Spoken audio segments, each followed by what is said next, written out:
कहे कबीरा नौ।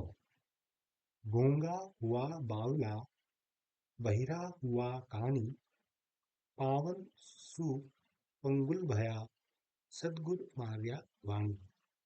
कबीर कहते हैं कि गूंगा हुआ बावला, बहिरा हुआ कानी, पावन सु पंगुल भया, सदगुरु मार्या वाणी।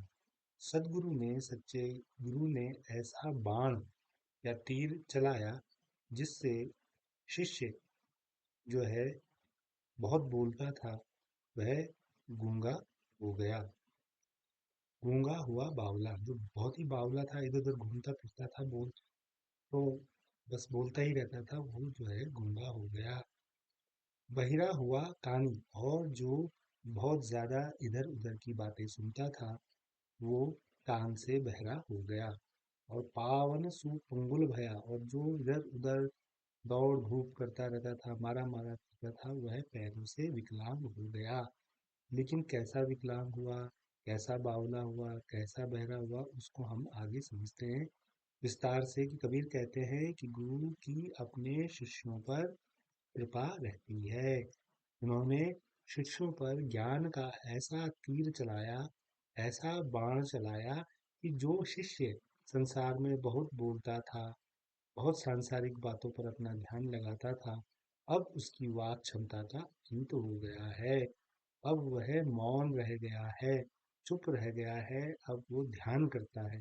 जो शिष्य सांसारिक माया मोह ममता की बातों पर कान लगाकर ध्यान से सुनता था, लोगों की बातों को सुनता था और उसी तरीके से अनुसरण करता था, बहुत ज्यादा ध्यान देता था, अब ऐसा तीर लगा कि वह इन सबकी बेकार की बातों पर अब वो नहीं सुनता है।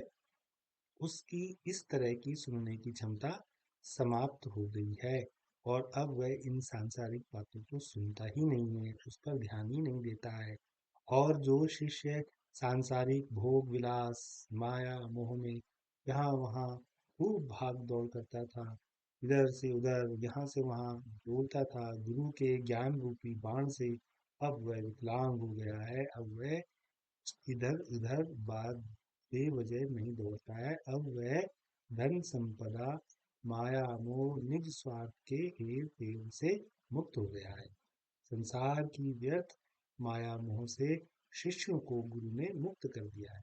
कहने का अर्थ यह है कि व्यक्ति सांसारिक माया मोह लोभ मद के फेर में सारा जीवन लगा देता है और अपनी इंद्रियों को वश में नहीं कर पाता, इसलिए बहुत ज्यादा परेशान रहता है। लेकिन जिस गुरु की कृपा जिन शिष्यों पर, जिन छात्रों पर, जिन विद्यार्थियों पर, जिन भक्तों पर, साधकों पर रहती है, वह इन सब से मुक्त हो जाते हैं और वह ध्यान लगाते हैं, गुरु की शिक्षा दीक्षा ही काम आती है, और अब वह सांसारिक मोह में नहीं पड़ते हैं।